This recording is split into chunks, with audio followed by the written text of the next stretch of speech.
Yan po guys, magluluto po tayo ng adobong okra. Yan po guys. Kunti lang na olive oil guys. Piliin natin yung bawang.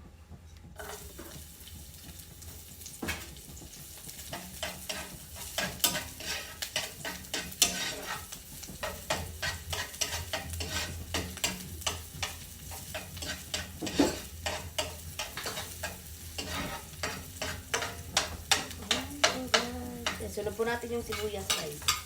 Ayan. Madali lang po guys.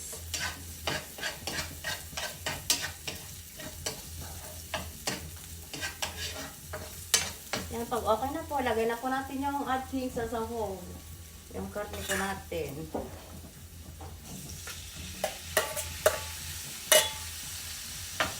Yan po guys, lagay muna tayo ng pampalasa sa ating dinilisang karne guys. Yan. Ito ng magic sarap. Lagay po tayo ng konting pamintang durog guys. Yan. Depende na po sa inyo kung gaano karami kayo maglagay.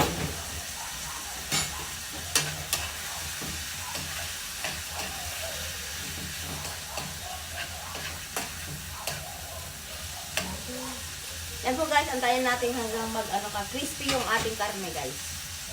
Yan, tatakpan po natin.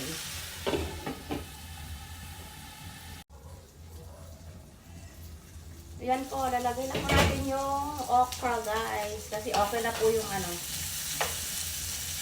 yung karne po. Lagay na po natin yung okra. Ayan.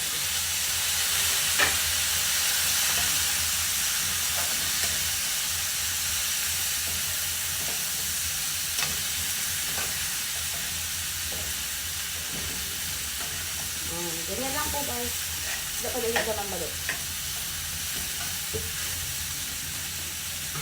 Lagay po tayo ng Japanese sauce.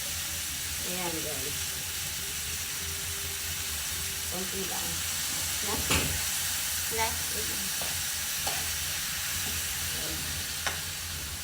Lagay tayo ng konting tubig lang po guys. Okay na yan. Antayin natin maluto guys. Ayan po guys, lalagay na po tayo ng suka.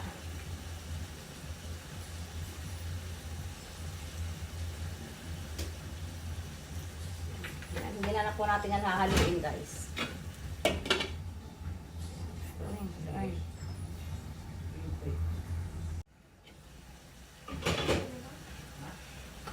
Ayan guys. Ayan po guys, ready to serve na po ang ating ulam. Adobong okra po guys. Ayan. Ayan po guys, ang ating dinner. Thank you guys for watching. Bye!